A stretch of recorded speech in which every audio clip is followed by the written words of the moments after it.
Hello all, welcome to Paritranaya IAS editorial analysis session. In this video, we will be discussing about the various articles which have been published in The Hindu's editorial of June 27. So first, we shall begin with the article, A Grand Revival. After that, we will be discussing the next article, that is the main chapter of how Hindutva sees the past. Then, Rebellion in Russia. Next, laying the foundation for a future-ready digital India. After that, we'll discuss an article that is a man of the times and ahead of it, reducing ceiling, increased anger. And finally, the last article that we'll be discussing is a June with extremes in temperature. So all these articles we'll be discussing from exam point of view. We'll try to extract the points which are important from both prelims as well as mains point of view, and when we encounter different points, I will be mentioning whether they are important from prelims or mains point of view. So let us begin with the first article. So the first article is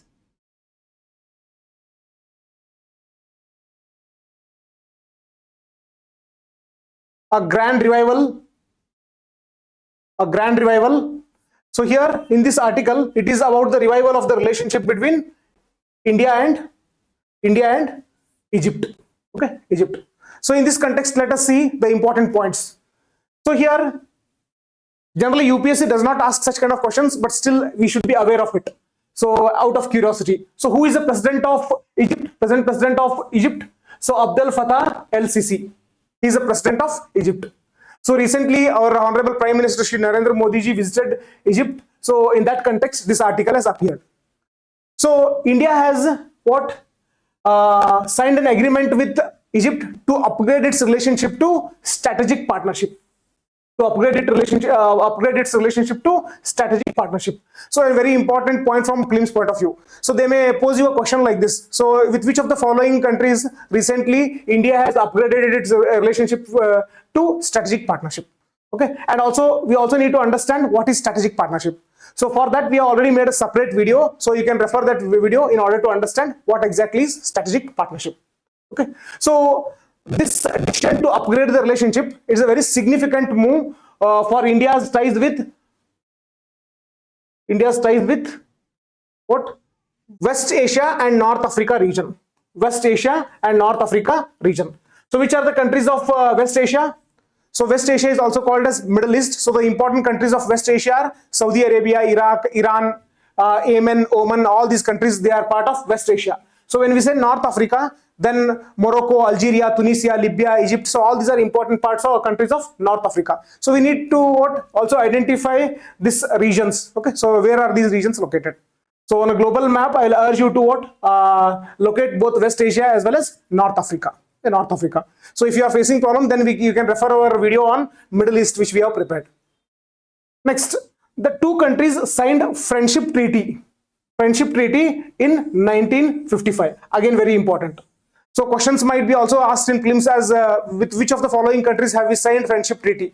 So we might have signed a friendship treaty with many different countries, but in this context we have signed with Egypt in 1955. Okay, 1955, and even the same can be quoted in mains as well. So when we are writing an answer for international related things, or especially when we are writing about the relationship between India and North Africa or India and West Asia, in that context these points can be quoted. Next, Suez Canal crisis of 1956. So here we need to understand what is Suez Canal, so where it is present, and what was it crisis, and when did this crisis take place? In 1956. So again, we have a separate videos prepared for all these things. You can refer the same. So to put it in at a superficial level, so Suez Canal, it passes through Egypt. It is under the control of Egypt. So it acts as an important region for sea trade. Okay, for sea trade between Red Sea and Mediterranean Sea. Okay, between Red Sea and Mediterranean Sea. Again, in this context, one more term has appeared: non-aligned movement. So we also need to know what is non-aligned movement. So there was a time when there was a fight between two global important blocs. One is Russia, and on the other side, USA on one side, and on the other side, Russia. So there were few countries who are aligned with USA, and there were few countries who are aligned with Russia. But there are a few more countries which did not want to join either USA or Russia, and such countries, they formed a grouping together, and that grouping we call it as non-aligned movement. So we need to know more about this non-aligned movement. So when did non-alignment movement start? Who are the important members of it, and how did it come to an end? So all these things are important. Again, we'll prepare a separate video for the same. Next, in this context, G77 has appeared. So what is G77? Whenever any grouping appears in the newspaper, it should arouse our curiosity. So what is it, curiosity? So when did G77 form? So if there is a headquarter, then where is the headquarter of G77 located? So every organization need not have a headquarter. So similarly, we have to search whether headquarter exists or not. So whether India is the member or not. So whether any of the G77 summits have taken place in India or not. So these are the various questions that we need to ask to ourselves, and we should try to find answers to the same. Similarly, we come across a term called as South-South cooperation. So we should try to understand the meaning of this. What is South-South? So whether they are speaking about the southern hemisphere or they are speaking about something else. So in this context, whenever we say South and North, it means they are indicating with reference to developed and developing countries. So developed countries are generally, they are called as North countries, and developing and underdeveloped countries, they are called as South countries. So in this context, South-South cooperation indicates developing countries cooperation. Okay, developing countries cooperation. So these things we need to understand. Next, we also need to know about brief about Cold War. So very often the term Cold War appears in the newspaper. So Cold War, it took place between which all nations? So two dominant players here was the Soviet Union. So previously it was Soviet Union, now it has disintegrated, and a major country that remains out of the Soviet Union presently is Russia. Okay, so the war which was going on between Russia and US, we often we refer to it as Cold War. Okay, Cold War. So in the Cold War context, what was the role of India and Egypt? So India and Egypt both played the same role. So India and Egypt, neither did they support USA, nor did they support Soviet Union. So they remained neutral. Okay, they remained neutral. Again, this information is also very important. Very important. Next, if you look at the present position, now presently we know that war is going on between Russia and Ukraine. Okay, war is going on between Russia and Ukraine. So when it comes to India and Egypt, again here also they are maintaining the same position. So what is that position? So India as well as Egypt, they refuse to criticize Russia. So India, it never criticizes Russia's actions. Okay, Russia's actions, but also at the same time it does not condone. Okay, it does not condone the actions of it does not condone as well. So these are the type of diplomatic relationship which have been maintained by both Egypt as well as Russia. So these are the common things which are shared by India and Russia. So they can be used in order to quote while writing the mains answers. So in this context, this information is very important. Now wheat. So Egypt is one of the largest or world's biggest importer. In fact, when you search, you'll get to know that Egypt is the largest importer of rice in the world. Largest importer of, not rice, it's wheat in the world. So in this context, it should again arouse our curiosity. What is that curiosity? If Egypt is the largest importer of rice, then who is the largest producer of rice? We have to search this information. Who is the largest producer of rice? Okay, producer of rice. Next, who is the largest producer? Next question is, who is the largest exporter of rice? We already got to know about importer. Who is the largest exporter of rice? So what UPSC expects is, always it expects curiosity. So whenever you come across any information, it should arouse your curiosity. So these are the extra information which you can add here. So why wheat has appeared in the context of Egypt? Because recently, because of the Russia and Ukraine crisis, so Russia and Ukraine are great exporters of wheat. So exports to Egypt were hit. So Egypt did not have sufficient sources to import wheat from. At that time, New Delhi, India, it extended support by exporting rice. Okay, by exporting wheat. So this move was again appreciated in Cairo. So what is Cairo? Cairo is the capital of Egypt. Okay, Cairo is the capital of Egypt. So again, in this context, one more term has appeared. So Black Sea Green Initiative. Black Sea Green Initiative. So what is this Black Sea Green Initiative? We have to search for extra information. We have to search for extra information. And here one more, specifically Black Sea, very important. So if you look at the previous year question papers, very frequently UPSC used to pose questions on sea bordering countries. So it has already framed such kind of questions in the previous years. For example, which are the countries bordering Black Sea, which are the countries bordering Caspian Sea, which are the countries bordering Mediterranean Sea. So in that context, whenever we come across Black Sea, it becomes very important for us to explore more information with respect to the countries surrounding Black Sea. So later on you do this exercise, what you do is in the global map, try to find where is the Black Sea and which are the countries bordering Black Sea. Okay, again that is important. Next, there are some generic things. So Egypt and India, they also want to pursue closer cooperation in green energy. So what do we understand by green energy? So wherever the production of energy does not involve emission of carbon dioxide, we call it as green energy. For example, solar power, wind power. These are the examples of green energy. So both of them, they have also signed some agreements to pursue closer cooperation in such kind of green energy. Pharmaceuticals, okay, that is drugs and pharmaceuticals, and also defense. And also India and Egypt, they have signed memorandum of understandings with respect to the field of agriculture, archaeology and antiquities, as well as competition law. So these points can be important from mains point of view. So here Al Hakimu Mosque, so important. UPSC generally focuses on such aspects.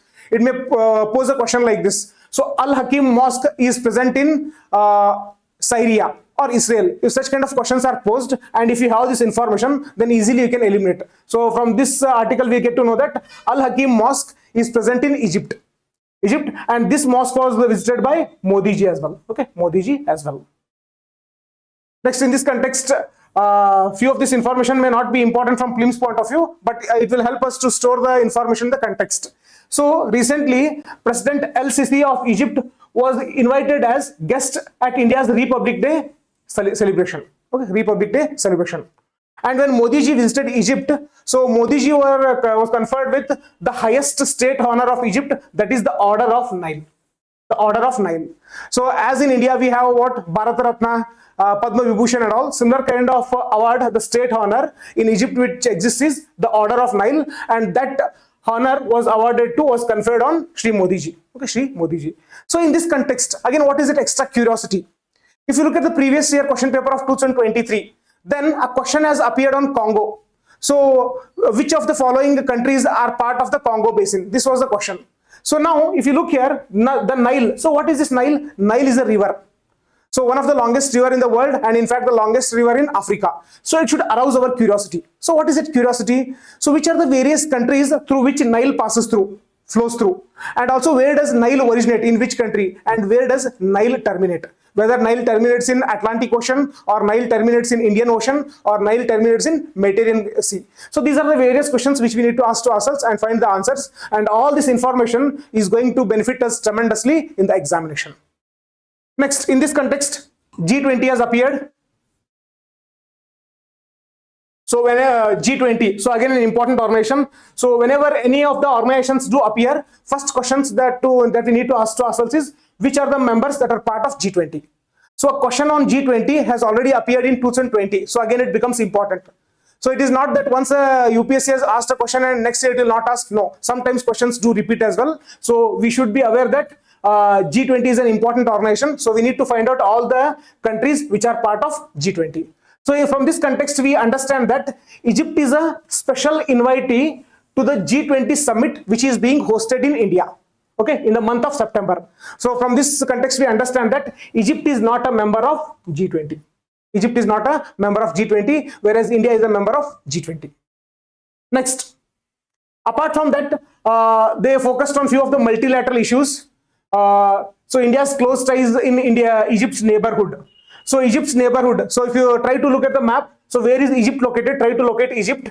And next, Israel, Saudi Arabia. So where they are located, just try to locate on the map. So you do this exercise on your own. So if you do this, then what happens? You'll be able to retain the information pertaining to international maps very easily. Okay. So whenever any country or any city appears, then we have to try to mark it on the map and locate it. So it will help us to retain that information for a very long period of time.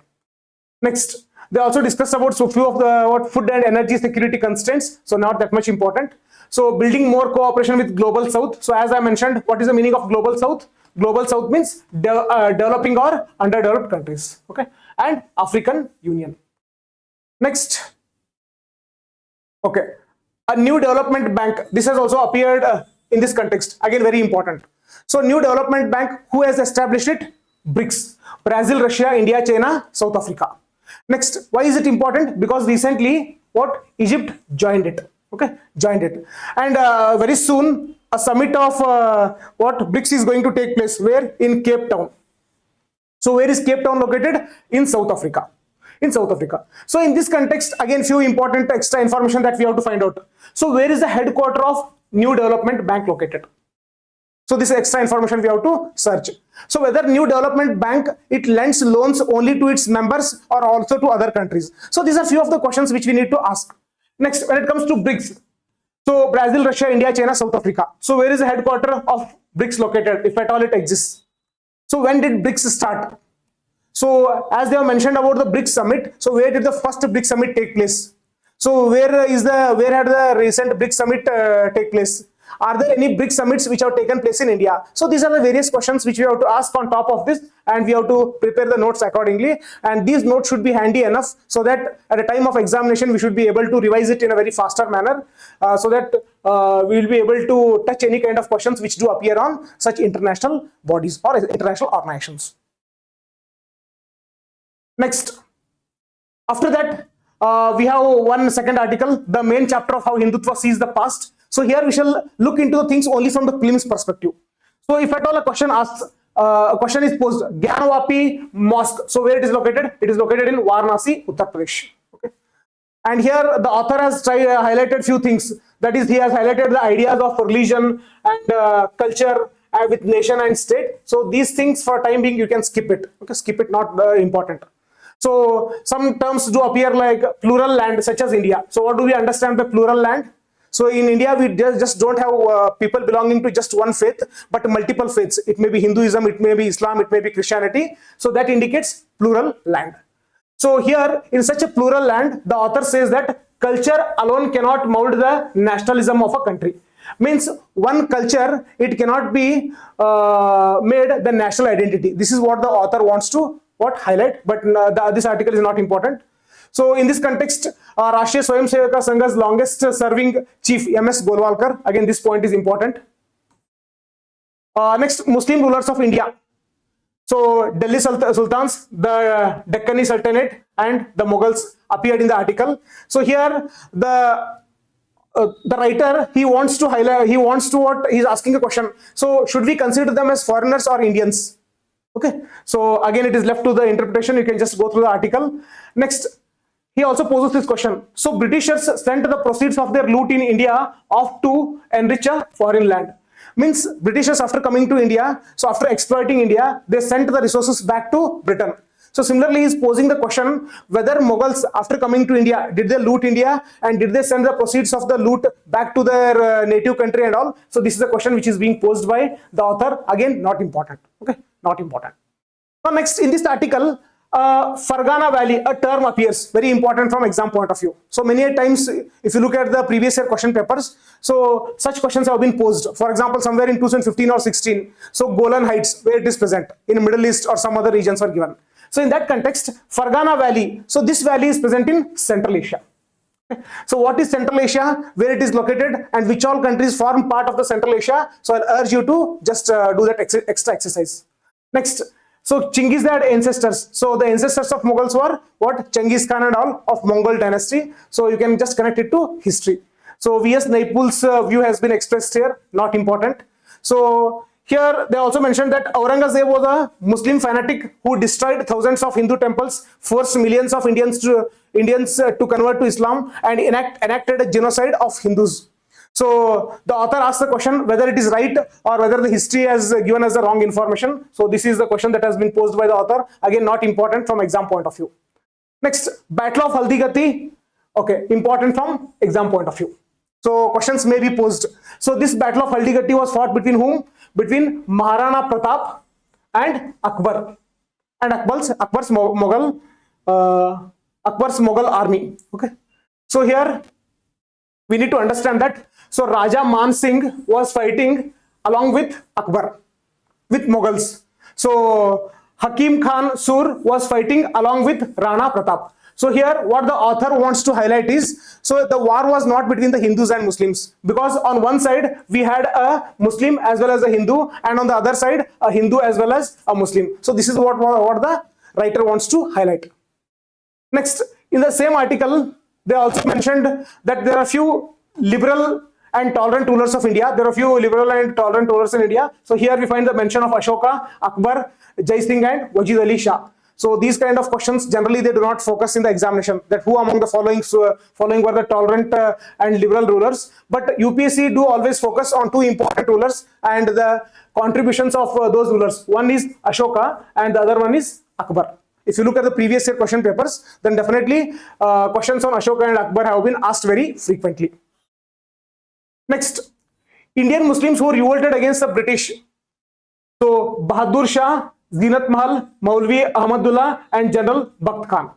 So this point is not important from prelims point of view. But if you look at the mains point of view, because in mains we have a specific syllabus saying that contributions of Indians from different parts and different sections of the society. So when we look at the different section of the society, in order to enrich our mains answers, we can mention that these are the following Muslims who revolted against the Britishers, and in this way they contributed to the freedom struggle. So definitely these points will be beneficial in order to enrich our answers in mains.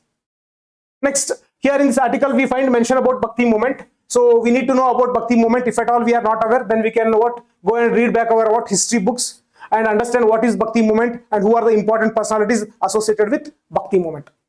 Next, we also come across two important personalities here, Rajaram Mohan Roy and Keshub Chandra Sen. So they were universalist religious reformers. So very specifically, again you can find some extra information related to Rajaram Mohan Roy and Keshub Chandra Sen in history books. So which are the organizations they started, what were the ideologies that they were holding, so what kind of contribution they made for the upliftment of the women, for the upliftment of or for education and all. So these are the various things which we can explore for these personalities. Okay. And also here Hindu heroes. So we find mention about Chhatrapati Shivaji and Maharana Pratap. We are already aware, and also I'll urge you to explore some more information regards to these heroes. Okay. Next, in this context, National Council of Educational Research and Training has appeared, NCERT. So we have to ask a question whether NCERT is a statutory body or non-statutory body. So NCERT works under which ministry? Okay. So all these things we have to gain some extra information. So here he has highlighted that developments indicates that educational system is the chosen battlefield. So curriculum revision a preferred weapon. So here the author highlights that whichever government is present, so it wants to disseminate its ideologies through education. So previously Congress government was there, now the presently BJP government is there. So he says that so syllabus is being changed, altered to suit to their ideologies through educational system. So that is what he wants to highlight. Again, not important. Again, in this context, two important personalities, Sardar Patel and Madan Mohan Malviya. So they have appeared. So we already studied about Sardar Patel and Madan Mohan Malviya in our history books. So if at all you are unable to recall, then I'll ask you to revisit those things. Okay. And just revise them. Next, rebellion in Russia. So in Russia, a rebellion has taken place. Rebel means, so the people of Russia itself, they are against the state, against the government. So here, all the line to line things are not important. We shall focus from UPSC point of view. So here, which are the here? A city has appeared, Rostov-on-Don. So UPSC generally focuses on the cities and the countries where they belong to. So nowadays UPSC has stopped focusing on the capital cities. Rather, it focuses on the cities which appear in the newspaper as part of the especially editorial articles. So this city has appeared. So where is this city present? It is present in Russia. Similarly, one more city has appeared in this article, that is Bakhmut. Okay, so it has appeared, but they are not mentioned about the country. Out of curiosity, when you search, you will get to know that Bakhmut is a city which is present in Ukraine. So these 2 points are very important from prelims point of view. Okay, from prelims point of view. So from mains point of view, they will not find any worthy points over here. But here one thing that we need to understand about a global leader or one important leader, that is Mr. Putin. So Mr. Putin, who is the president of Russia, he has ruled for close to 2 decades, so without any kind of problem domestically, but now he has started facing problem domestically, so it has been highlighted in this article. So here two important things: Rostov-on-Don in Russia and Bakhmut in Ukraine. Next, laying the foundation for future ready digital India. So here only few things are important, because this is still in the bill stage. So few of the points which are present, many of the points which are present here, they can be present, they'll become important from mains point of view, but here we shall try to focus only from prelims point of view, because once this act has been enacted, then the features of the act will become important. So now this article has appeared in the context of a new bill that is being introduced, which is that bill, Digital India Bill. Okay, Digital India Bill. So which ministry is responsible for introduction of this bill? So Ministry of Electronics and Information Technology. So why are they going to bring this new bill? Does do no provisions exist in India? No, provisions do exist in India. Under which act? Information Technology Act. So we already have an act called as Information Technology Act, and few of the provisions are what we want to replace this act with new bill. Okay, that is why we want to bring a new bill, and the major intention to bring this new bill is to upgrade the current legal regime and to tackle the emerging challenges such as user harm, competition, and misinformation. So generally, information technology, the major problems is with respect to information technology is user harm. So what is it, user harm? For example, sometimes our privacy will be intruded. That can be considered as an example of user harm. Next, competition. Now my business, sometimes it cannot compete with the others because of unhealthy competition that has been created because of the information technology. And misinformation, false information being propagated through what? Internet media. So in order to address these all things, we require a holistic new law, and that is why Digital India Bill is being brought. Okay, it is being brought. So here in this article, okay, so these are the new proposals. So they are not important, because when it becomes act, then they will become important. But here we shall focus on the current IT Act. So if you look at the current Information Technology Act, then it classifies intermediaries. So what are intermediaries? So I am the end user and one more company is there. So intermediaries are in between. Okay, in between. For example, intermediaries. For example, I am communicating with you through WhatsApp. So WhatsApp is an intermediary. So these intermediaries have been classified. So one is social media intermediaries, SMIs, significant social media intermediaries, and online gaming intermediaries. So these are the classifications of intermediaries according to Information Technology Act, which is present. So from exam point of view, what they can ask you? So how many classifications of intermediaries have been made as per the Information Technology Act? 3. Or they may pose a question like this: whether social media intermediary is one of the classification under Information Technology Act. Yes, that is also correct. It is one of the intermediary. So we have to retain this information from prelims point of view. Okay, prelims point of view. So here you'll get what is a social media intermediary. Are platforms that facilitate communication and sharing of information between users. So here, can we quote a few examples? Yes, an example can be WhatsApp. An example can be WhatsApp. An example can be Facebook. So all these, they facilitate what? Communication of information. So they can be classified as social media intermediaries. And when these social media intermediaries, they are sufficiently large, then we call them as SSMIs. So what are SSMIs? Significant social media intermediaries. Okay, intermediaries. So there are some of the problems which have been highlighted with the present Information Technology Act. What is that? There are stringent things which have to be adhered by the companies, and this is causing them problem. It is making their business untenable, and because of that, this old act has to be replaced by new act, and in that context this article has appeared. And also we come across few terms like proportionate regulation. Okay, proportionate regulation of intermediaries means only up to what extent it is required, only to that extent we should subject them to regulation, otherwise we should give them free hand. So this is the meaning behind proportionate regulation. Okay, again this point will be important from mains point of view. So here one important thing, Digital Securities Act. So generally UPSC does ask questions like this. So Digital Services Act appears in the newspaper in the context of which country? USA, Japan, Russia, or European Union. So it appears in the context of European Union. So in this article, the author has proposed that a few of the important aspects of Digital Services Act of European Union can be borrowed. can be borrowed. Next, similarly, he has mentioned about the laws which have been framed in Australia and the eightfold classification which has made. So few of the important entities which are present over here, so they can be taken or they can be borrowed from Australia. So he has mentioned. So again, these points are not important, okay? Because every point it will be very difficult for us to remember. So you can just ignore it. Ignore it. So finally, government's policy goal of creating a safer internet ecosystem. So what is the ultimate government's goal? So when you are creating an internet, it should be safe. It should not cause harm to others. But in order to ensure this safety, sometimes what you do, you impose a lot of restrictions on the companies. So also at the same time, allowing businesses to thrive. So if you impose a lot of restrictions, then businesses will not be interested to come to India. So that is why we should create a platform such that businesses are interested. So how it is possible? By minimizing obligations on intermediaries.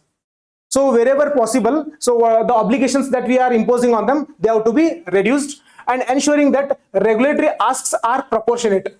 Means we will impose restrictions only as much as it is required and not more than that. So this is what the author finally concludes. Next, a man of the times and ahead of it. So it is the article about what Imtiaz Ahmad, a sociologist. So this article is not that much important from exam point of view, but here few terms have appeared. So Max Weber and Karl Marx. So at the superficial level, I will ask you to find the difference between the ideologies of Max Weber and Karl Marx. So it will be beneficial from both prelims as well as mains point of view.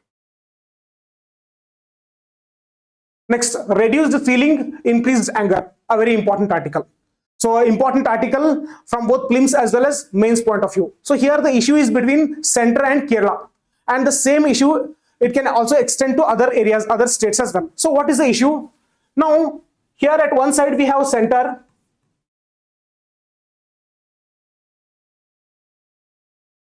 Okay, here we have central government, and here we have Kerala government. Okay, Kerala government.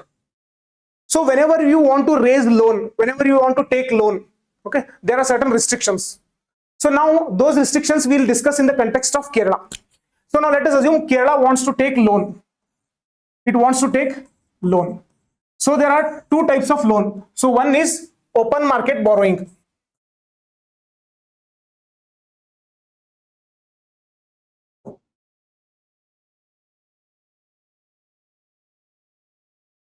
Open market borrowing, and the other type of borrowing. So here, whenever any state wants to take loan, then it should be within the limit that the center has set. It should be within the limit that the center has set. So here, what central government has done is, it has told center has told Kerala that the limit is 15,000 crore. So whether Kerala can borrow? Yes, it can borrow, but how much? Maximum 15,000 crore. 15,000 crore. But Kerala government, it says that its limit is 32,000 crore. Central is saying that maximum you can borrow only 15,000 crore, but Kerala is saying that my limit is 32,000 crore. I can borrow up to 32,000 crore. So why Kerala is insisting on this? Because center has already mentioned that, so whenever a state is borrowing, so it should be maximum up to 3% of the state's domestic product. Okay, state's GDP is there, right? So up to 3% of the state's GDP, a state can borrow. So based on this value, Kerala is contending that it can borrow 32,000 crore. 32,000 crore, and this is the recommendation of the Finance Commission as well. So Kerala says that if I borrow up to 32,000 crore, then there should be no problem. But Central is saying that you should borrow only up to 15,000 crore. Then what is the background behind this? So we shall look into the background. Why the center has given such kind of notice? So whether center can restrict a state from borrowing extra? Yes, it can restrict. Under which article? Under Article 293 of the Constitution. Okay. So under Article 293 of the Constitution, it can restrict a state from borrowing beyond a particular threshold. So here is a culprit. So what is the culprit?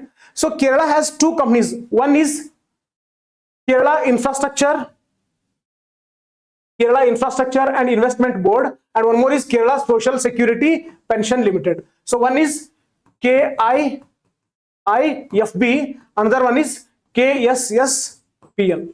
Okay, KSSPL. Now these two companies, they are Kerala's government companies. Okay, they are like government entities. So these two entities, they have borrowed loan.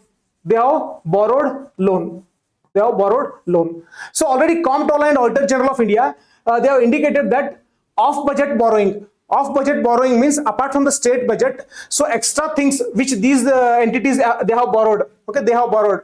So because of that extra borrowing, Kerala state can fall into debt trap.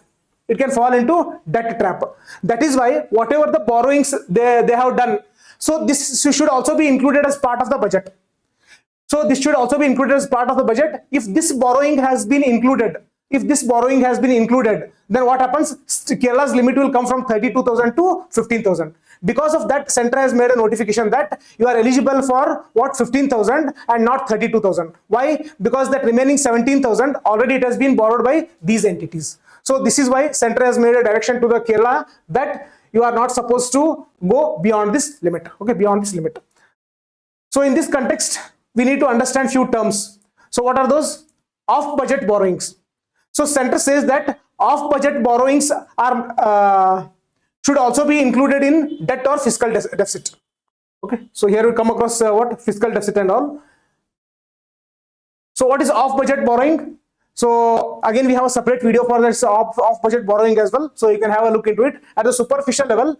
So apart from the government, when public sector undertakings or other entities belonging to government, they borrow money, then it will not be included as part of the fiscal deficit or debt. Okay, so they are called as off-budget borrowings. So here in this context, what the Center has told to Kerala government is that off-budget borrowings should also be considered as part of the fiscal deficit. Okay, fiscal deficit, in order to what, calculate the amount which they can borrow through open market borrowings. But the Kerala government stand here is, what does the Kerala government say? It says that Center is biased. So when it comes to central government's off-budget borrowings, so there they are not included under fiscal deficit. But when it comes to Kerala, you are asking us to include it under fiscal deficit. So these are some of the differences that are going on between the Center and Kerala. Okay, Kerala. So what happens as a overall when borrowing is limited? What happens? It will have a negative impact on states, because the Kerala state, it wants to spend on many welfare-oriented schemes and all. And if it cannot borrow, then it will be left with less money. And when it is left with less money, then it will not be able to spend on welfare-oriented initiatives. Okay, that is why this tussle has arisen between the state of Kerala and Center. Next, finally, the last article, June with extremes in temperature. So there are very few points here, either important from Prelims or Mains point of view. So here, just we shall look into few of the terms. So southwest monsoon. So already we know what is southwest monsoon. If you are unable to recall, then I'll urge you to go to the geography books of NCERT and try to understand southwest monsoon. So what is southwest monsoon? When does it start, and how it is going to benefit India as well as India's agriculture? Okay. So here one of the point is, few of the cities have witnessed the lowest ever maximum temperatures recorded on a June day. Okay. So some of these points can be quoted in Mains. So they can be beneficial from Mains point of view. Next here, Indian Meteorological Department. So often it appears in the newspaper, Indian Meteorological Department. So in this context, we need to have some extra information, like Indian Meteorological Department comes under which ministry? Okay, which ministry? So in this fashion, curiosity and exploratory behavior based, when we explore for more information, then definitely we will be able to answer tricky questions which do appear in the examination. Okay, examination. So once you are done with this, then you can solve these practice questions. And if at all you want to attempt these practice questions in a test mode, then a link has been shared in the description. So you can click on the link and attempt these questions in test mode. Okay, test mode. So here you have to answer these questions through true or false. Okay. Even if you want to write your answers, then you can write your answers through comment box as well. So here these are the questions. India and Egypt have decided to upgrade their ties to strategic partnership. So we have to indicate whether it is true or false. Suez Canal is bordered by Egypt on the south and Saudi Arabia on the north. India supported Egypt during Suez Canal crisis. Both India and Egypt were founding members of non-aligned movement. India and Egypt signed friendship treaty during Indira Gandhi's tenure. During Cold War, India joined Russia, whereas Egypt joined USA. Next, Al-Hakim Mosque is present in Israel. Nile River opens up in Atlantic Ocean. Both India and Egypt are members of G20. New Development Bank is an initiative of BRICS. Fargana Valley is present in West Asia. Next, Battle of Aldigati was fought between Shivaji and Aurangzeb. Bakhmut is a city in Russia. Rostov-on-Don is a city in Ukraine. Significant social media intermediaries are defined under Indian Telegraph Act. So to all these questions, you have to indicate it in answer in true or false. The term Digital Services Act appears in the news in the context of European Union. Next, off-budget borrowings are not included in the calculation of fiscal deficit. Center has power to limit the open market borrowing of a state. The recommendations of Finance Commission may include limiting the borrowing of states. Next, Comptroller and Auditor General of India is a non-statutory body created through executive resolution.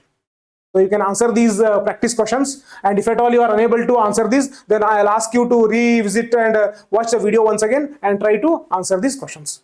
So in this video, we discussed about the editorial of June 27. Similarly, in the subsequent videos, we'll be discussing about the other important topics related to UPSC. For all our updates, subscribe to our channel and hit on the bell icon. Thank you.